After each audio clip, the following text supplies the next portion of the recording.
Assalamualaikum warahmatullahi wabarakatuh. Selamat pagi, berjumpa lagi dalam video pembelajaran kita pada hari ini. Hari ini kita akan mereview pembelajaran kita tentang materi-materi yang udah kita pelajarin selama satu mid semester. Oke, sebelum kita mulai, sama-sama kita lafazkan basmalah. Bismillahirrahmanirrahim. Oke, kemarin kita udah pelajarin 3 bab ya. Bab pertama itu tentang kedudukan dan fungsi Pancasila. Kemudian kedudukan dan fungsi dari Undang-Undang Dasar Negara Republik Indonesia tahun 1945. Dan yang terakhir kemarin tentang tata urutan peraturan perundang-undangan. Oke, kita bahas dari bab pertama kita ya. Kedudukan dan fungsi serta arti Pancasila. Oke, kedudukan Pancasila ini dalam negara kita memiliki 6 hal. Yang pertama sebagai dasar negara, kemudian sebagai pandangan hidup bangsa, kemudian sebagai kepribadian bangsa, kemudian sebagai perjanjian luhur rakyat, kemudian sebagai sumber dari segala sumber hukum, dan terakhir adalah sebagai ideologi nasional. Nah, keenam kedudukan dari Pancasila tersebutlah yang melandasi begitu pentingnya Pancasila kita untuk diterapkan di negara kita. Oke, selanjutnya kemarin kita juga udah belajar tentang arti penting Pancasila sebagai dasar negara dan sebagai pandangan hidup bangsa ya. Kemarin kita ketahui bahwa Pancasila merupakan dasar negara kita yang sudah dirumuskan oleh para pendiri bangsa kita, di mana Pancasila ini dibentuk sebagai proteksi bagi bangsa kita untuk menghadapi globalisasi. Kita ketahui ya, pada saat ini tidak ada lagi batasan antar setiap negara. Makanya Pancasila ini kita miliki, kita terapkan sebagai pembatas kita sebagai negara Kesatuan Republik Indonesia dengan dasar negara Pancasila yang menjadi identitas negara kita. Oke.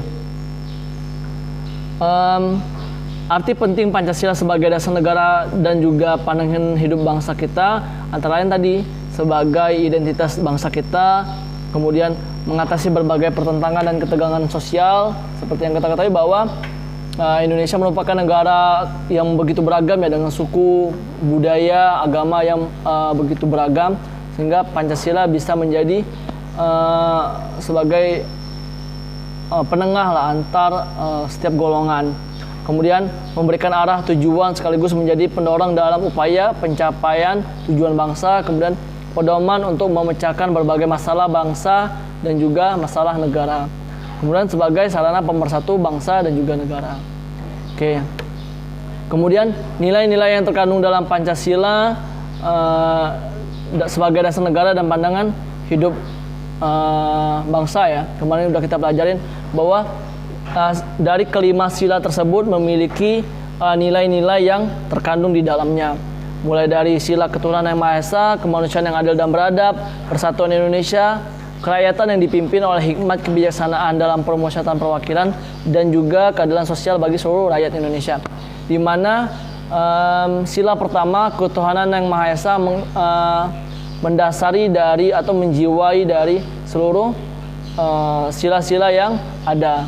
Nah, nilai-nilai yang terkandung dalam Pancasila ini merupakan nilai-nilai yang penting yang harus kita terapkan dalam kehidupan sehari-hari.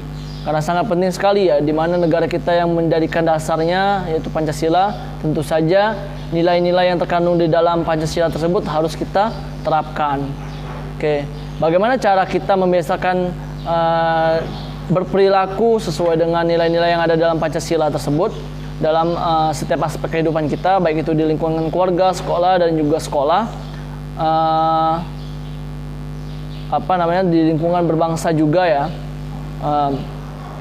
Di lingkungan keluarga bisa contoh seperti berbakti kepada orang tua, kemudian saling menyayangi antara anggota keluarga, bersikap adil terhadap sesama anggota keluarga, dan selalu menjaga nama baik keluarga, dan sebagainya. Di lingkungan sekolah, misal contoh kita menghargai teman yang berbeda agama, kemudian melakukan kewajiban sebagai seorang siswa, menolong orang lain untuk belajar dan sebagainya.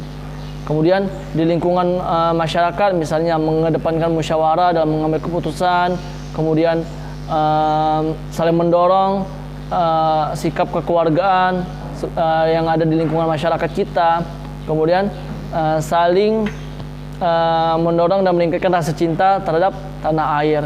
Kemudian dalam lingkungan berbangsa dan bernegara, dalam lingkupan yang lebih luas lagi, kita bisa saling memberi bantuan kepada daerah-daerah yang saling terkena bencana ataupun bantuan-bantuan yang bersifat sosial ya. Kemudian saling mentaati peraturan yang berlaku, kemudian menjaga fasilitas umum dan sebagainya. Jadi banyak hal yang bisa kita lakukan untuk membiasakan diri berperilaku sesuai dengan nilai-nilai yang terkandung dalam Pancasila. Nah, ini bisa kalian baca nanti ya di buku kalian sendiri.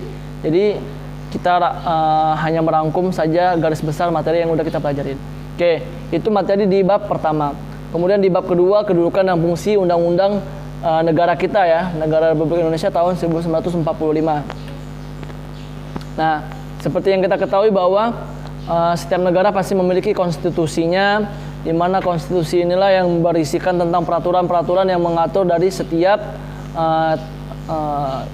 tingkah laku kita, kemudian bagaimana cara kita mengelola bangsa dan negara kita ini.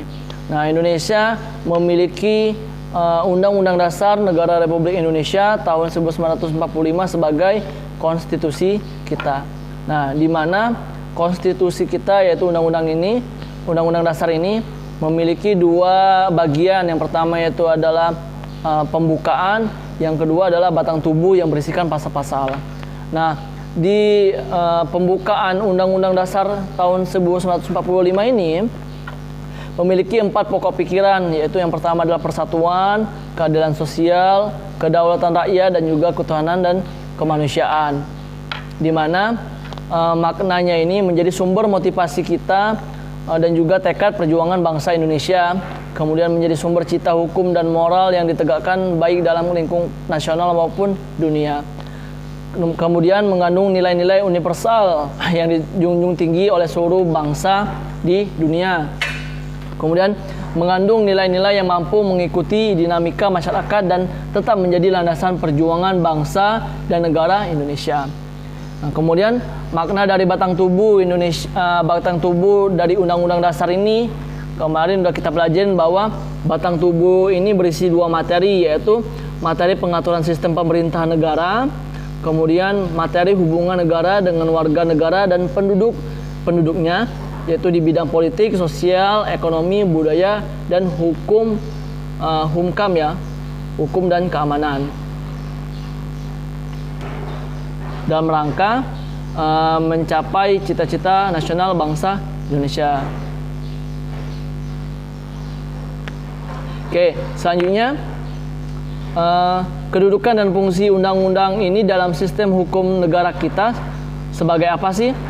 Pertama, kedudukannya tentu saja sebagai dasar dari segala hukum ya, seperti yang Pancasila tadi. Kalau Pancasila merupakan pondasi negara atau dasar negara, seperti itu juga Undang-Undang Dasar Negara kita ya, di mana Undang-Undang Dasar Negara kita ini merupakan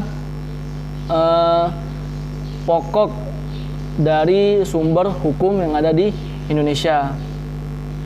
Nah, Undang-Undang Dasar Negara Republik Indonesia ini memiliki 4 tertib hukum, yaitu yang harus dipenuhi. Yang pertama adalah adanya subjek yang mengadakan peraturan hukum, kemudian adanya kesatuan asas kerohanian yang menjadi dasar keseluruhan peraturan hukum, kemudian adanya kesatuan daerah untuk diberlakukannya peraturan hukum, kemudian adanya kesatuan waktu diberlakukannya hukum peraturan. Nah, itu tadi tertib hukum Indonesia ya, dimana kalau tidak ada keempat syarat tersebut, maka peraturan yang ada di Indonesia tidak bisa berjalan dengan baik. Oke, berdasarkan hal tersebut, pembukaan undang-undang negara kita ini berisikan beberapa hal yang penting, yaitu sebagai dasar tujuan negara, yaitu dan juga memiliki dasar ketentuan pembukaan, kemudian asas kerohanian negara. Oke. Nah, untuk kedudukan batang tubuh undang-undang ini, seperti yang ketahui tadi bahwa memiliki pasal-pasal yang mengatur bagaimana berjalannya sistem pemerintahan kita, maka dalam menjalankannya ini memiliki sifat dan juga fungsi, di mana sifatnya itu adalah tertulis, singkat, supel, dan rigid, di mana hukum ini bisa diubah ya, merupakan hukum tertinggi yang bisa diubah dengan penyesuaian terhadap perubahan zaman, namun tetap memiliki keistimewaan dan tidak bisa sembarangan dalam merubahnya. Kemudian memiliki fungsi hukum, yaitu sebagai dasar hukum, sebagai alat kontrol, sebagai pengatur pemerintahan, dan juga sebagai alat penentu. Oke, itu saja gambaran besar dari kedudukan dan fungsi Undang-Undang Dasar Negara Republik Indonesia tahun 1945.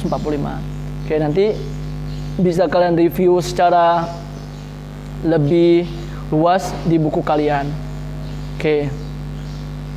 Nah, kemudian kemarin juga kita sudah belajar tentang tata urutan peraturan perundang-undangan dalam sistem hukum nasional. Nah, tadi udah saya singgung sedikit bahwa Undang-Undang Dasar itu sebagai dasar dari segala sumber hukum yang ada di Indonesia. Kemarin kita udah belajar bahwa selain Undang-Undang Dasar, terdapat beberapa peraturan-peraturan yang dibuat oleh instansi atau badan pemerintahan yang lain seperti MPR, DPR, Presiden, DPD, MA, MK, dan menteri lainnya dan sebagainya. Bahkan sampai ke tingkat kepala desa bisa membuat peraturan. Nah, tapi dalam menentukan peraturan-peraturan ini tentu saja memiliki tingkatan-tingkatannya. Seperti yang ketahui, tingkatan yang paling atas adalah Undang-Undang Negara Republik Indonesia tahun 1945 sebagai Undang-Undang Dasar. Tentu saja ini mendasari segala peraturan yang ada di Indonesia ya. Kemudian di tingkat yang selanjutnya itu ada ketetapan MPR, kemudian ada undang-undang, kemudian ada peraturan pemerintah pengganti undang-undang, kemudian ada juga peraturan pemerintah, ada peraturan presiden, ada peraturan daerah provinsi, dan juga ada peraturan daerah kabupaten atau kota yang kemarin udah kita pelajarin ya, di mana setiap peraturan perundang-undangan ini memiliki fungsi internal dan juga fungsi eksternal, di mana fungsi internalnya itu ada fungsi penciptaan hukum, ada fungsi pembaharuan hukum, ada fungsi integrasi, dan juga fungsi kepastian hukum. Sedangkan untuk fungsi eksternalnya ada fungsi perubahan, ada fungsi stabilitas, ada fungsi kemudahan. Nah, intinya kemarin sudah kita pelajari bahwa peraturan perundang-undangan ini dibuat untuk mempermudah hidup kita sebagai warga negara yang baik, menjalankan sistem pemerintahan kita dengan baik, menjalankan kehidupan kita dalam berbangsa dan juga bernegara dengan baik, sehingga hak-hak yang kita miliki dan juga kewajiban yang kita miliki itu bisa terjalankan dengan baik pula. Oke, so itu adalah gambaran besar dari materi yang udah kita pelajarin kemarin ya. Secara detail bisa kalian buka nanti di buku kalian, dan juga rangkuman-rangkuman materi yang udah saya berikan kemarin, dan juga video pembelajaran yang udah kita bahas kemarin tentang kedudukan dan fungsi Pancasila, Undang-Undang Dasar Negara Republik Indonesia tahun 1945, dan juga terakhir kemarin tentang tata urutan peraturan perundang-undangan. Oke, so it's all tentang review kita, apa saja sih materi-materi yang udah kita pelajarin kemarin. Oke, ingat ya, ini gambaran besar saja. Jadi secara detail silakan kalian nanti buka buku kalian untuk kalian pelajarin.